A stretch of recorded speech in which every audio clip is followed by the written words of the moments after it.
Acompanhe a partir de agora mais um podcast do Preto no Branco. Programa de hoje, Diálogos com a Ju, com a jornalista Juliette Manfrim.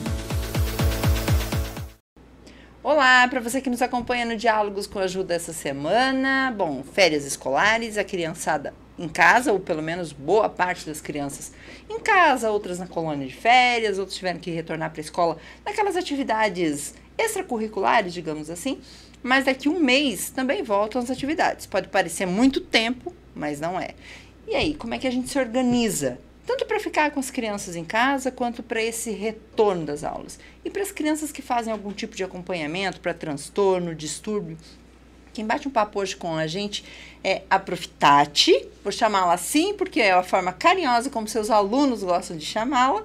A Prof. Tati é neuropsicopedagoga e vai dar umas dicas muito importantes para a gente como lidar com as crianças em casa nesse período tão importante das férias, mas também de desenvolvimento. Isso mesmo. Obrigada, Ju, pelo convite, né? É uma honra estar aqui e falar de um tema tão importante, né? E que envolve aí o desenvolvimento das nossas crianças. Exatamente. Então, assim, primeiramente agora, nesse período, a gente tem que ver duas questões, né? Então, aí, a gente está com as crianças, o que nós vamos fazer e o que nós, enquanto famílias, vamos proporcionar para os nossos filhos durante esse período. E aí eu falo que uma palavra-chave é planejamento, né? Na nossa vida como um todo, planejamento. Então, eu tô em casa, meus filhos estão em casa, é passar momentos juntos, momentos de qualidade. Não é a quantidade de tempo, mas a qualidade desse tempo. Uhum. Então, assim, eu tô com as crianças em casa, tem bastante família que leva pra colônia, aqui em Cascavel a gente tá com bastante oficina, que tem professores que montam também oficinas, clubes, né? Mas, assim, enquanto família, muitas vezes, assim, eu vou fazer uma receita culinária com a minha criança. Vou levar ela para soltar uma pipa no domingo. Andar de bicicleta. Então, são memórias afetivas que a gente vai criando, que muitas vezes, assim, no decorrer do ano, a gente não tem tempo para fazer essas coisas, mas nesse período tá toda a família em casa, né? E poder proporcionar isso para a criança vai estar proporcionando memórias afetivas que para ela vai levar para toda a vida. Exatamente. Né? E aí a gente também tem outra questão e que a gente pensa muito, aí começa a comprar material, aí a gente começa a ver, o que meu filho vai precisar, material pedagógico, e caderno, livros. Aí é legal e interessante também a gente fazer uma reflexão sobre o ano escolar anterior e planejar esse ano escolar que está por iniciar, né?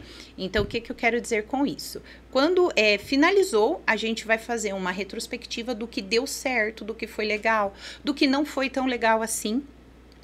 E trazer isso, porque ali quando a gente inicia o ano letivo tem as primeiras reuniões, né? Sim, claro. Então vai conhecer a prof do seu filho do próximo ano, a escola vai passar a proposta pedagógica, né? Hoje eu vejo assim que muitas famílias, elas não conhecem a proposta pedagógica da escola do seu filho. Exatamente. Isso é muito importante, né? Então na reunião escolar, até uma dica, falou, às vezes a escola acaba que entra crianças novas, acaba deixando passar algumas coisas. Tem dúvida? Tirar todas as dúvidas. Pegou o calendário escolar, uma dica muito preciosa é o quê?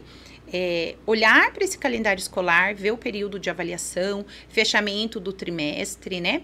E não esperar, por exemplo, vou esperar, muitas vezes fechou o primeiro, segundo trimestre, a escola não me chamou, o pai tem que ir atrás. Então, assim, já fazer alguns combinados prévios com a prof, né? Então, agora eu tô na primeira reunião escolar do meu filho, conheci a prof, me apresentei, né? Então, passar pra prof, falar, prof, o ano passado, isso deu certo com meu filho. Eu vi que foi produtivo, efetivo, que ele conseguiu aprender dessa forma, mas teve essa e essa questão que eu acho que poderia melhorar. Né? Porque muitas vezes, assim, é claro que dependendo da escola, tem esse feedback de um professor de um ano para o outro.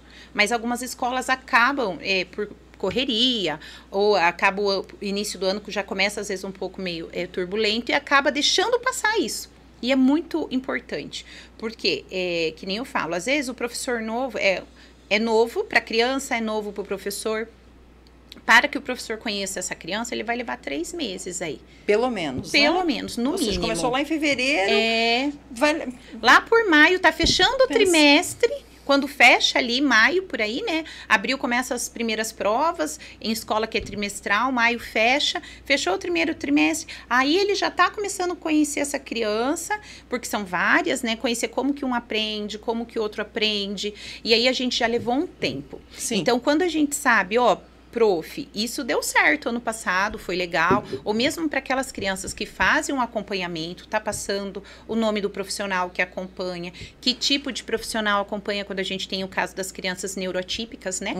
Que a gente vai falar sobre elas também. Recebe um acompanhamento à parte, então tá passando contato muitas vezes desse profissional. Outra coisa importante é a rede. Né? Então, assim, essa comunicação, no caso das crianças neuroatípicas, essa comunicação de família, escola e terapeuta, né? Então, às vezes, a criança, ela tem todo um acompanhamento extracurricular de outros especialistas, mas não há essa comunicação entre família, escola e esse profissional. Para a pessoa que está acompanhando a gente em casa, prof, o que é uma criança neuroatípica? A criança neuroatípica é aquela criança que tem algum transtorno do neurodesenvolvimento. Certo. Pode ser a TEA, transtorno do espectro autista, TDAH, ou transtornos específicos de aprendizagem.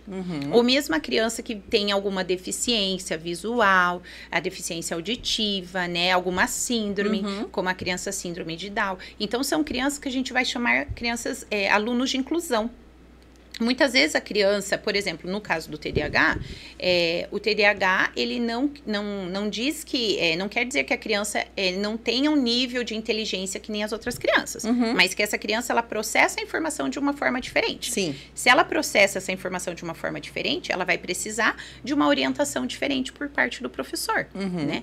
E eu que acompanho as escolas, né, e faço esse acompanhamento família, escola, o que eu percebo? Que muitas vezes o professor, ele vai saber que tem uma criança neuroatípica na sala de aula no meio do ano. Exatamente. Então, isso acaba tendo desafio, umas falhas. Né?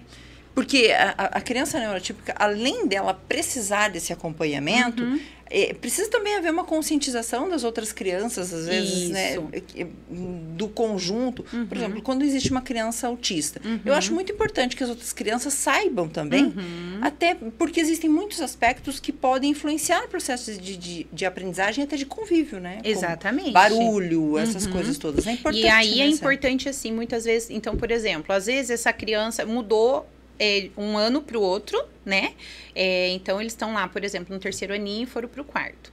Aí, essa turminha aí já conhece essa criança, já foi feita a adaptação da criança, mas também a adaptação dos alunos que já estão nessa série para com essa criança que vai entrar. E aí, no decorrer do ano, eu tenho lá mais 1, 2 ou 3 alunos novos que entram. Então, o professor tem que estar apto para fazer uma adaptação também dessa criança para com os novos que estão chegando e dessas crianças novas para com essa criança neurotípica que eu já tenho dentro da sala de aula, né? E pode ter gente, prof, que está acompanhando, vai falar, mas ainda é dia 10 de janeiro, ainda faltam 20 dias para voltar às aulas, enfim, né? Na maior parte, as escolas retornam ali já no comecinho de fevereiro, né? É muito tempo para se organizar? Ou não? Eu acho que é pouco tempo, né? Então, assim, a gente já tem que pensar nisso.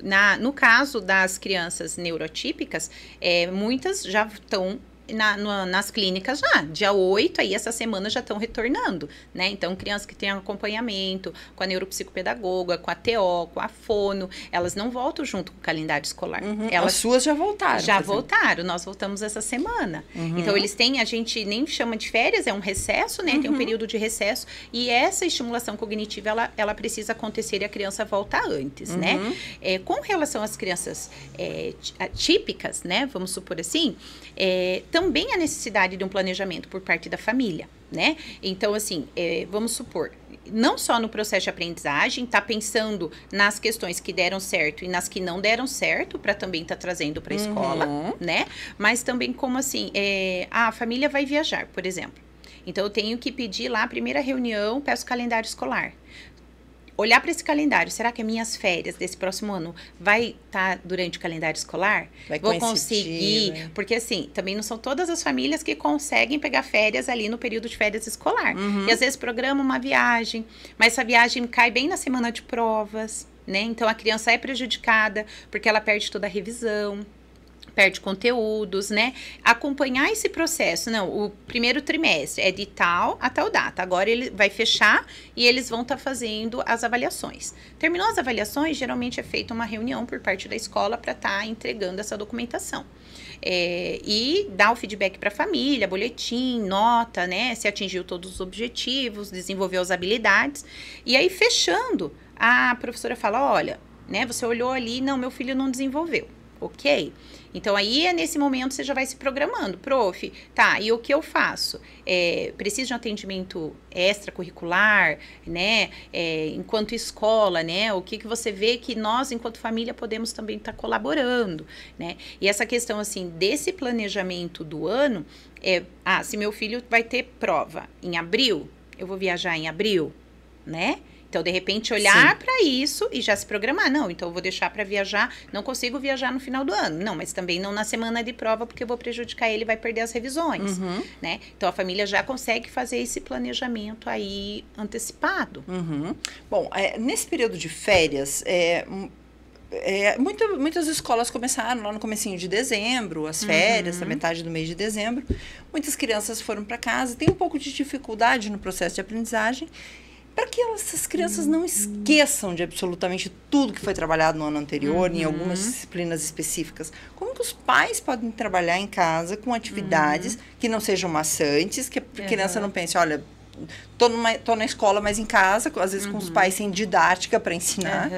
Como é que os pais podem adotar medidas simples que elas possam desenvolver essa aprendizagem? Eu aconselharia, assim, a gente entender, assim, que essa parte de processo pedagógico, assim, mais propriamente dita, de nota, de compromisso, de aprendizagem, a gente realmente tem que colocar para a escola, né? Dá uma folguinha. Dá uma folguinha para os pais. Então, assim, o processo de aprendizagem conteudista da escola. Mas não quer dizer que a família não possa contribuir. Pode e é muito bem-vindo.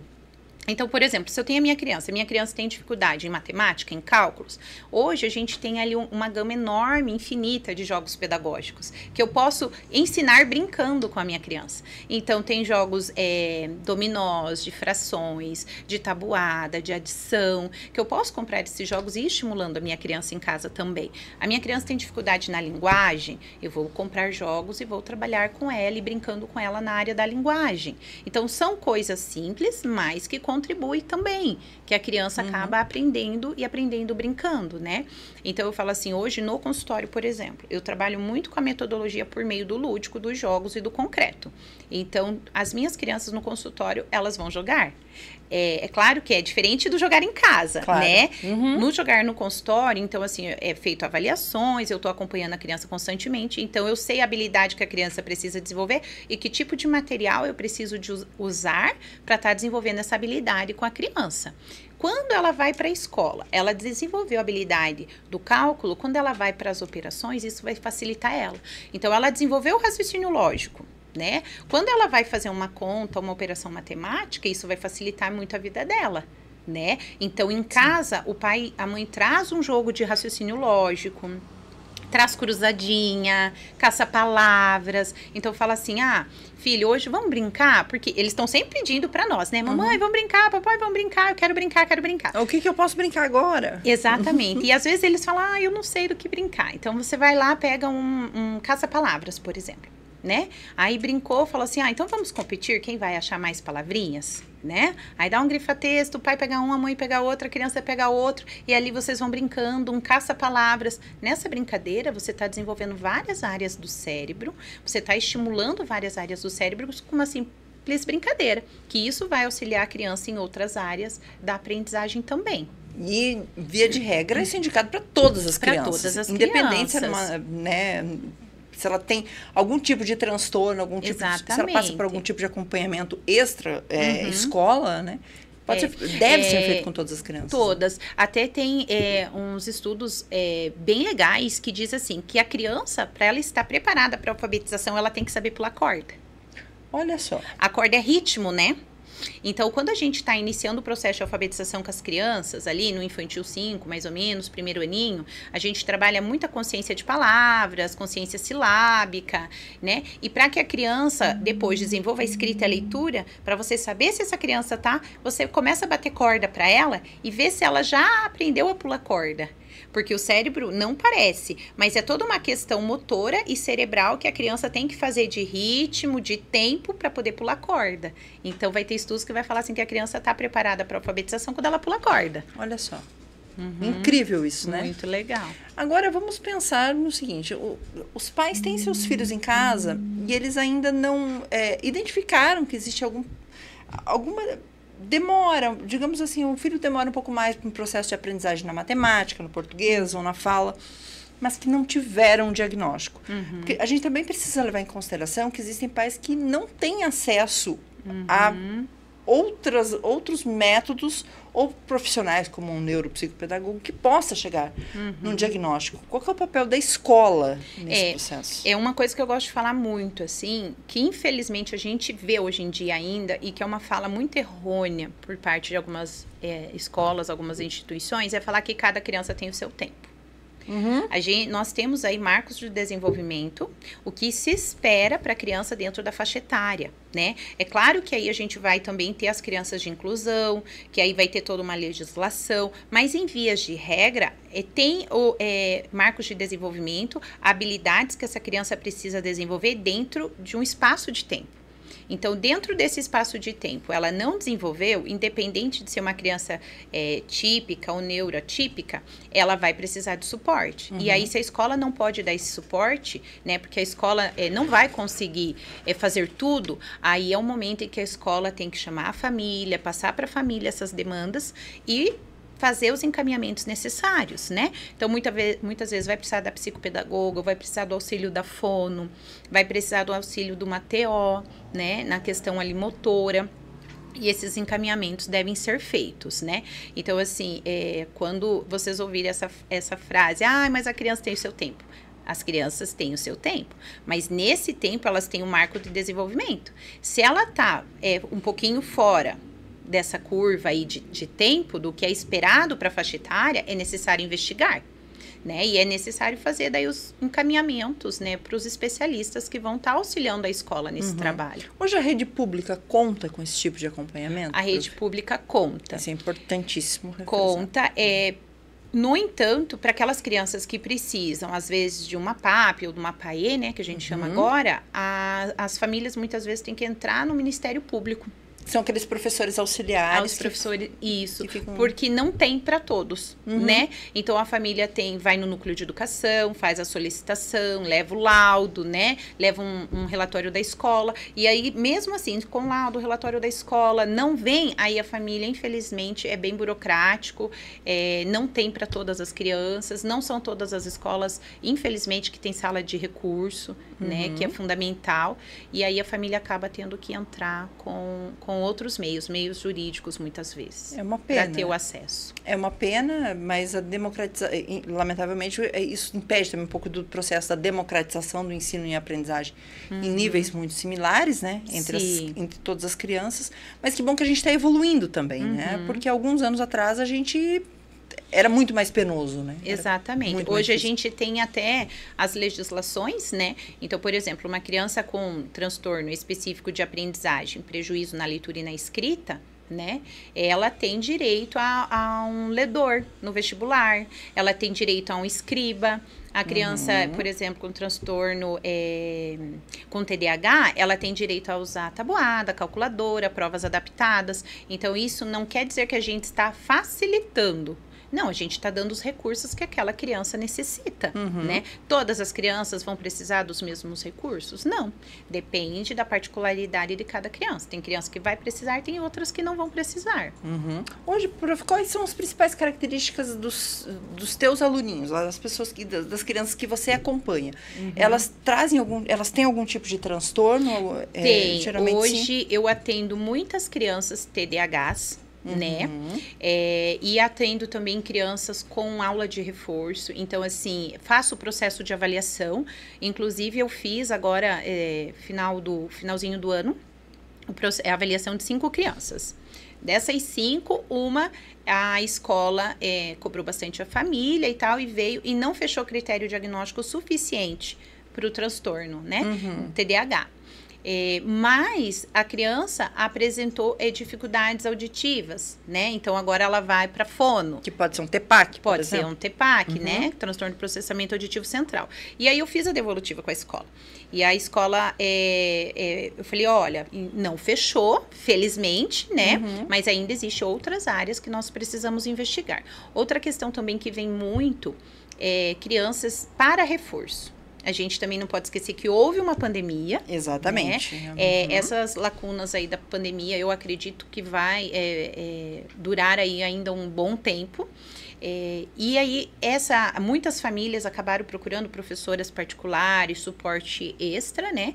Porque dentro da escola, a escola tem um currículo também que ela tem que cumprir. Então, acaba que eu vejo que muitas escolas não conseguem dar o suporte individual naquela defasagem para todos os alunos, né? Então, hoje ainda vem bastante criança para aula de reforço. E vem crianças que a mãe fala, ai, prof, não tá conseguindo aprender e tal. E aí, quando eu faço a aula, a criança começa a aprender, eu falo, não, né? Então, é o pedagógico mesmo. Ou muitas vezes vem a criança, a gente faz avaliação. Aí, essa avaliação, principalmente TDAH, por exemplo, ela é clínica. Sim. Né? Então, ela é baseada no desenvolvimento da criança, na fala do professor na escola, como que ela é em casa. E aí, também tem uma bateria de testes psicométricos que a gente faz para ver se ela realmente tem o transtorno TDAH ou não. E muitas vezes tem criança que fecha o diagnóstico e tem crianças que não.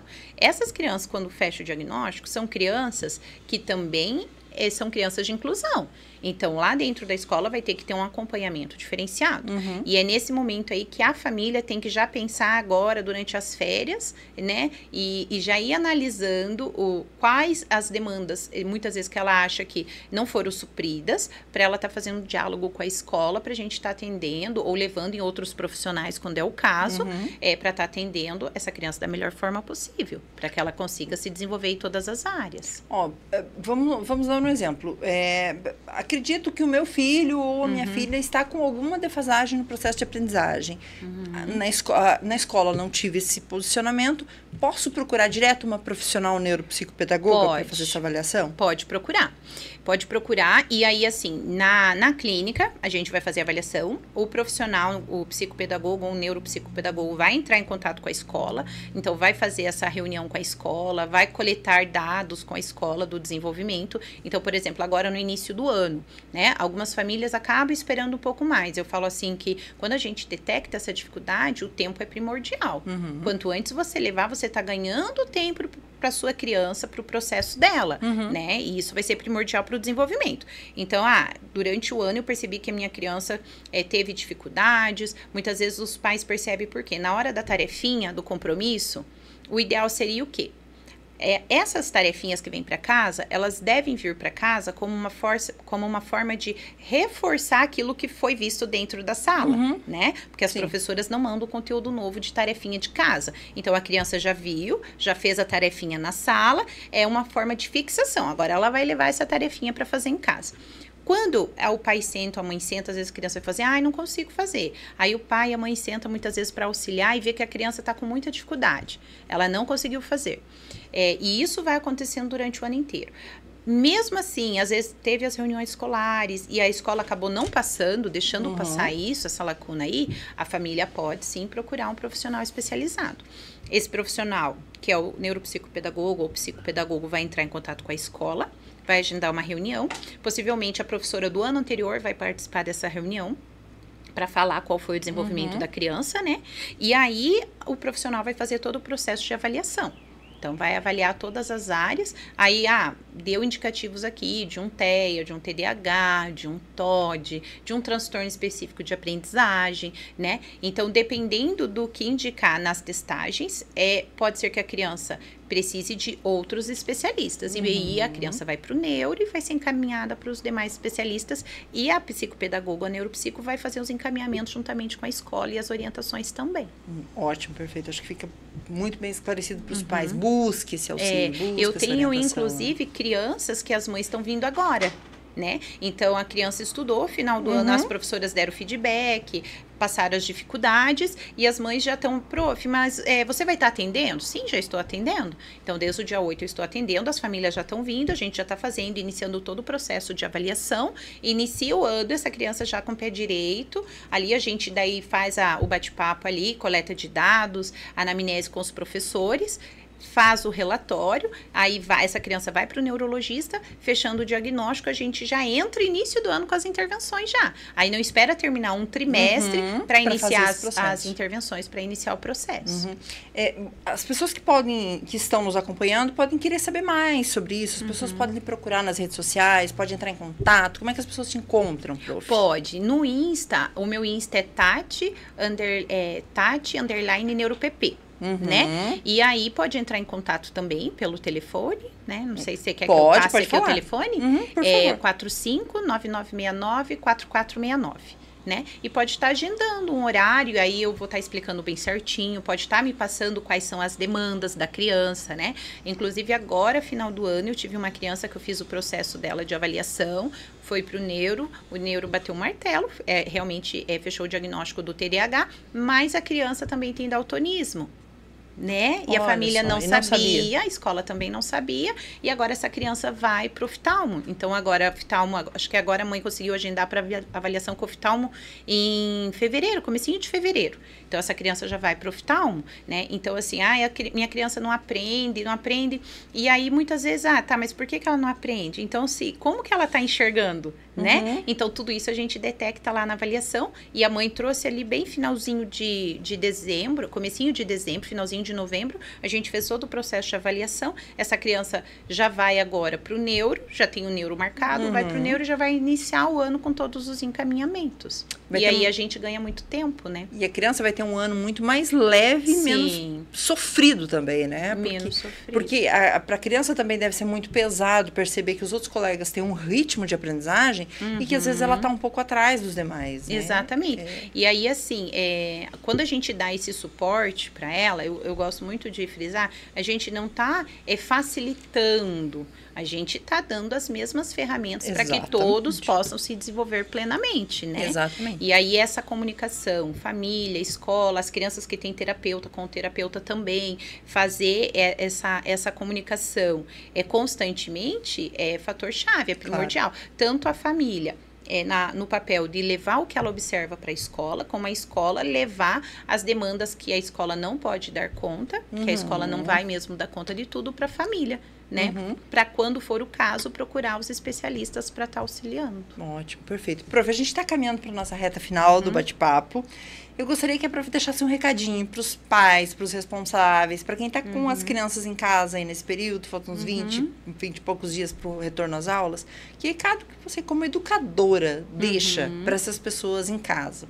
Então, agora nesse período de férias, né? É claro que a família tem a função dela de planejar, mas a criança, ela está na função dela de férias, de brincar. Né? Então, passar um tempo de qualidade com a sua criança, buscar, criar memórias afetivas e, quando possível, auxiliar no processo pedagógico, que seja da forma mais lúdica, né? Então, então hoje a gente está trabalhando, eu sei que a minha criança tem dificuldade em matemática, eu vou levar ela a fazer uma compra no mercado, vamos pesar o tomate, pesar a banana, pesar as batatas, vou dar o dinheiro para deixar ela pagar. Então, para ela, tudo isso é muito significativo. Primeiro que está passando um tempo de qualidade com alguém que ela ama muito.